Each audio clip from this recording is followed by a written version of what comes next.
Well, hello, YouTubers. This is Michaela. My past, 4 videos that I recently uploaded were kind of sort of different, as you can probably tell.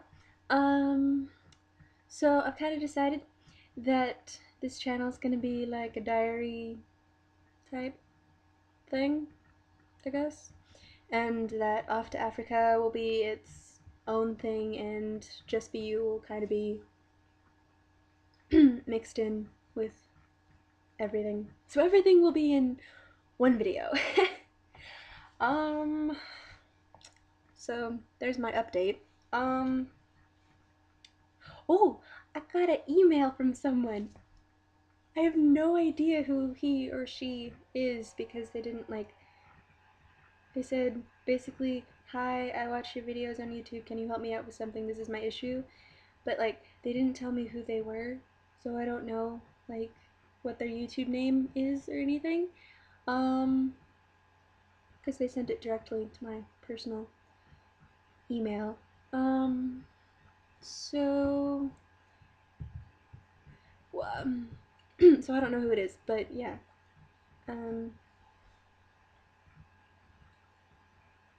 So their issue, sorry, I was trying to think of what to say.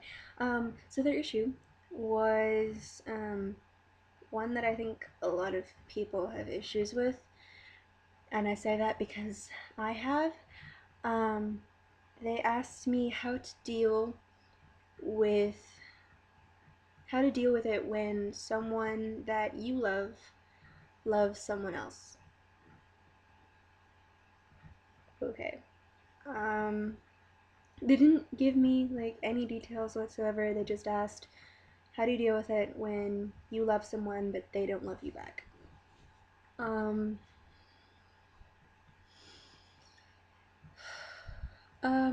I personally have been through this.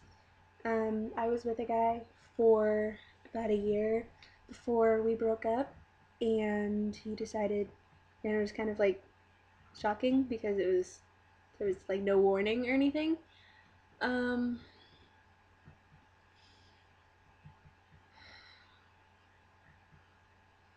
I dealt with it personally by just surrounding myself with my friends and my family. I'm extremely close to my mother, so I had to talk to her every single day, otherwise I probably would have gone more insane than I actually did. Like I said, they didn't give me details, but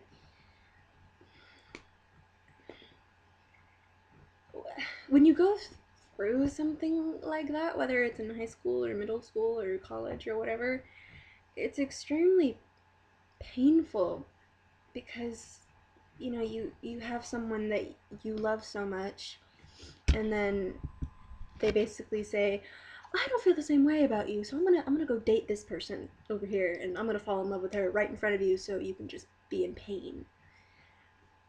Maybe that's not their actual intention, but that's usually how it feels. I'll just speak from my personal experience. Me and the guy that I basically thought I was gonna marry and spend the rest of my life with, we broke up because he basically felt that, I don't know, I was suffocating him or something. I don't know. It was a whole big confusing ordeal. And the next day he was with some other girl that happened to be one of his exes, and that, yeah. So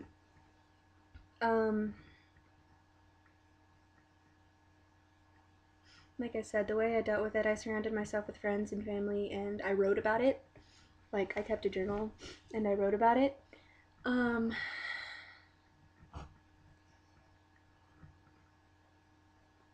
The person who sent me this is probably feeling a whole hell of a lot of pain, and anyone who's gone through this feels a whole hell of a lot of pain.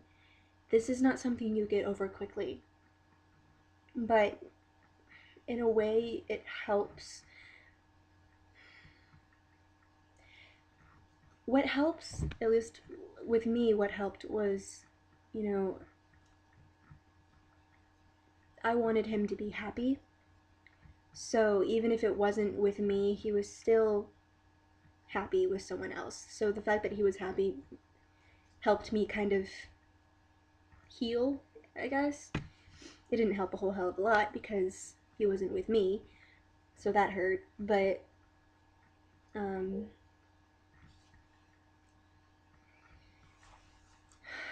yeah, we were together for a year before he decided that it wasn't gonna work anymore, and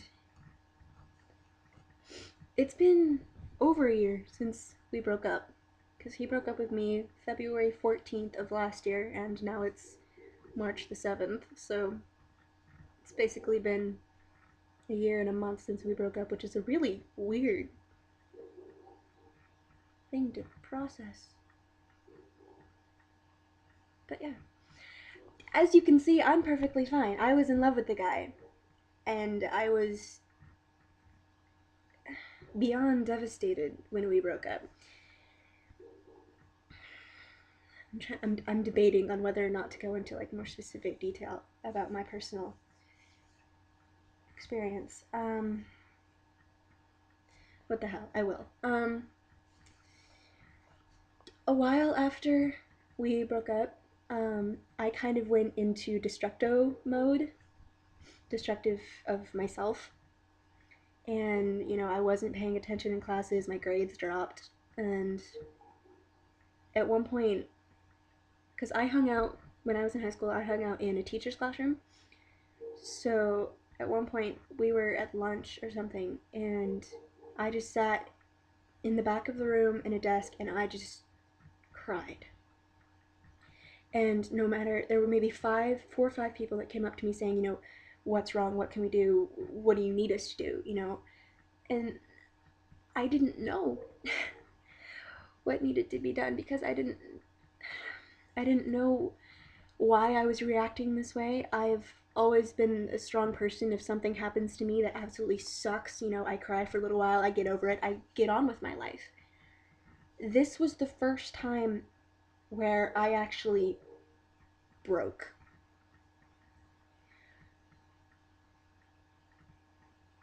And it took the teacher, whose classroom we hung out in, it took the teacher to come up to me and him say, you know, can you promise me that you won't hurt yourself when you go home?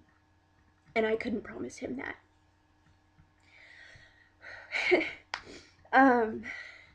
So, you know, the office was called and liaisons came out, and you know how when you're kind of going insane and you need help, and, you know, if it's serious enough, you go to a mental hospital?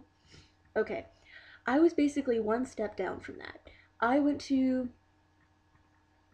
the hospital you go to before you go to the mental hospital and you're admitted. I spent, I don't know, a couple hours there before I just wanted to go home. I had had my tantrum. I was finished. I needed to be with my family. But I mean, to go through a process like that at a public school, you know, I had to be picked up from an ambulance. So the sheriff, because we had a sheriff or police or whatever you want to call him, we had a sheriff at our campus that was specifically for our campus, but he had to drive me out to the ambulance because I didn't want the ambulance picking me up at the school. So the ambulance had to park a block away from the school, and we drove out there. And one of my friends that was with me, she was kind of my sanity at that point because I was gone. I didn't know what was happening. My movements and my actions were not my own. I was gone. So she was the only thing holding me here. And when she had to leave because I had to go to this building by myself, she couldn't come with me because she was a minor and, you know, all that. I kind of went insane, for lack of a better word, because I started lashing, like my fists went out. I didn't punch anyone as far as I remember, but the ambulance people had a really hard time strapping me in and making sure no one else was gonna get hurt. And when we drove off, the sheriff took my friend back to school, and I went in the opposite direction.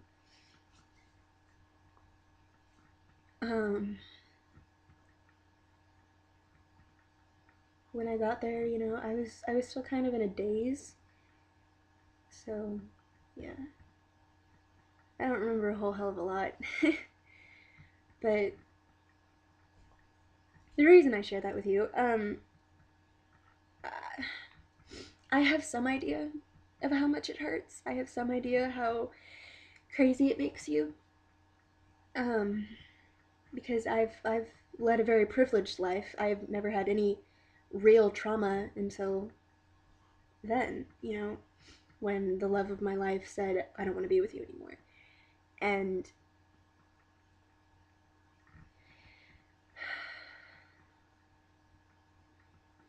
it was very hard for me to accept that. I kind of had it in my head that, well, he's just going through this thing and he'll come back eventually. Obviously, I'm single. He hasn't come back.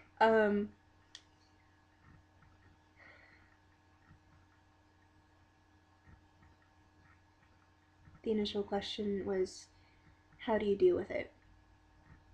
You just do. And that's one of those things that's much easier said than done. I swear to God, do not cry. That's one of those things that's much easier said than done, but it just has to happen. Shit.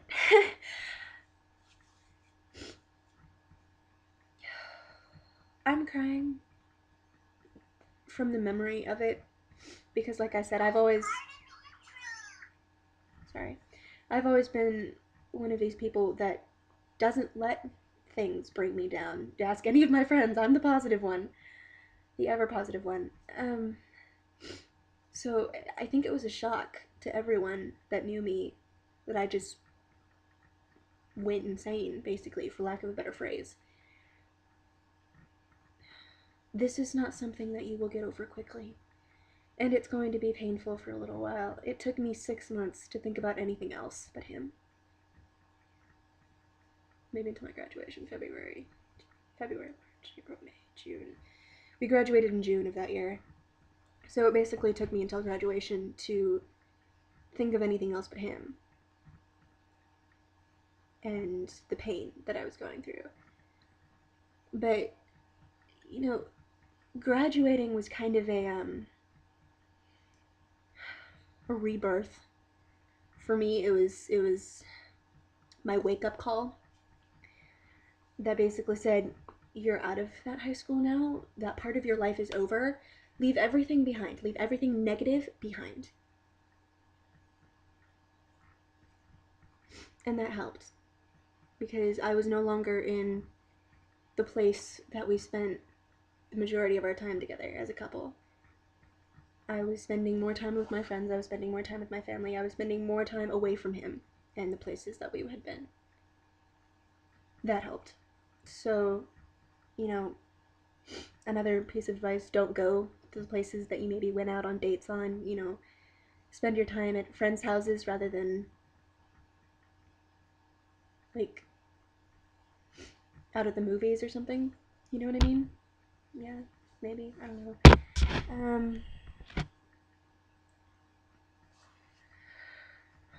It's kind of emotional for me, obviously. You can't tell. I cover it with giggles.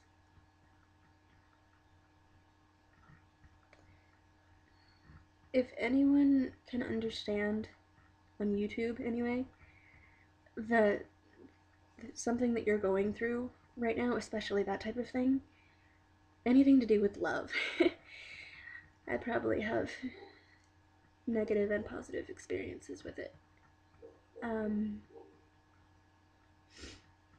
I know how much you're hurting. And I'm so sorry you have to go through this. And anyone else, if you're going through anything similar, I'm so sorry you have to go through this. But I also know that just having someone who's been there, that you can see, obviously is, while she's crying, has grown from it. I'm crying because, I don't know, the memories, I guess. There was one point where I saw him again quite recently, actually, like maybe a month or so ago. My friend and I, we went to a rave, and she pointed out, blah blah blah blah blah blah are here, and I was like, oh shit. And all these feelings that I thought had gone away came back tenfold, and I just cried. I bawled, and my friend, she was asking me, well, I thought you were over this. I thought you were over him, and I said I thought I was too. And I kind of realized later that I am over him. I'm over the man. I'm not over losing what we had. I don't want him back. I want the love. I want the understanding. I want the connection. I want the comfort that I felt with him. Even if we did get back together or saw each other 10, 15, 20 years from now, it wouldn't be the same. There wouldn't be that connection, that understanding anymore. Because it was lost. So now it's fate's job, destiny's job, whatever you want to call it, to find me someone else. And you know what? I'm perfectly happy with living my life the way I am right now until love finds me. I've kind of grown. When in high school, I was this girl who took maybe a week break between guys, if that. I went from one boyfriend to the next. I didn't give myself any time to breathe.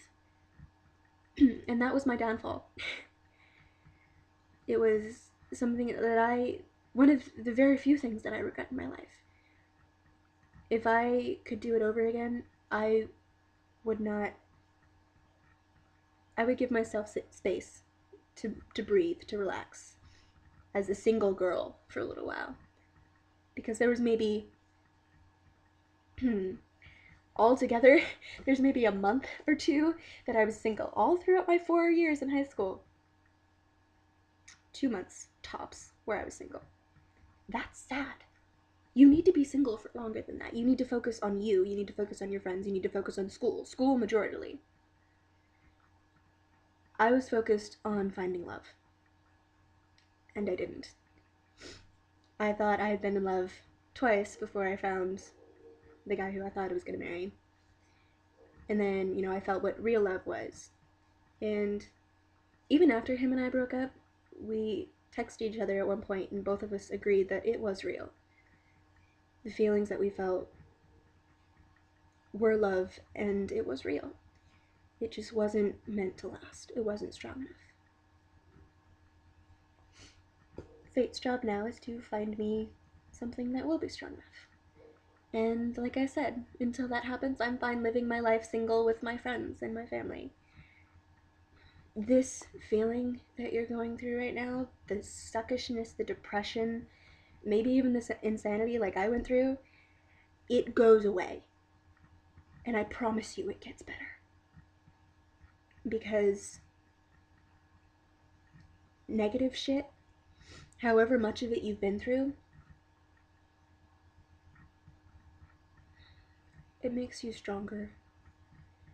Kind of like the Kelly Clarkson song, "What doesn't kill you makes you stronger, still a little tougher," that type of thing.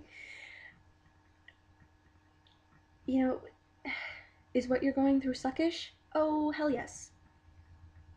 Is it going to make you stronger? Yes. But is it going to hurt for a little while before you feel stronger? Yeah, sadly, I'm sorry. But it does get better. And it will not last forever.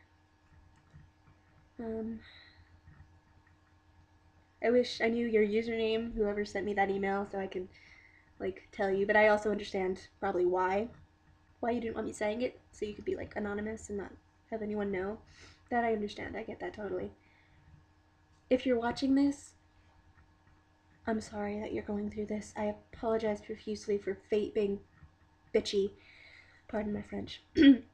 But again, it does get better, and it won't last forever.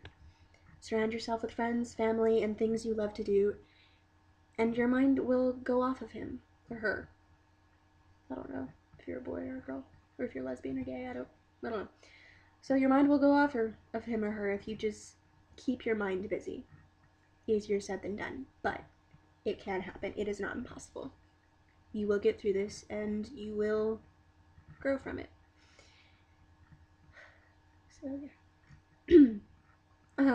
Thank you for sending me an email and showing that people are actually watching these. It excited me and kind of depressed me at the same time because of the subject, but it did excite me because now I know that I am actually being watched and people are actually listening and such and actually want me to help them and understand that I can help them and want to. So let's go away from that sensitive of a subject. My trip to Africa. An update on that. My phone keeps going off. Anyway, my trip to Africa. Little update on that. I will be taking a train from California to New York. It's Newark, I think, or Newark, whatever. It's not in like New York, but anyway.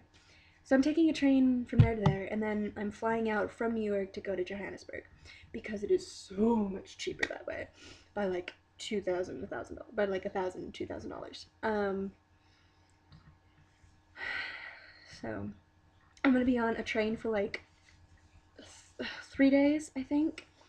But the beauty of that is it's only like $400, whereas a trip from California to South Africa is like $5,000. It kind of makes me die a little inside. It's way too much for a freaking plane ride. So I decided to take the train. I'm sorry that I'm stuttering. Slow down. Cool. So I decided to do a train ride from where I live in California to New York. And then from New York I'll take a plane out to there. So in total the plane ride is like $365, like $365. And then the plane I think is like $2,000. So I'm saving a couple $1,000s here. And then I don't know what I'm doing on my way back. I still haven't figured that out.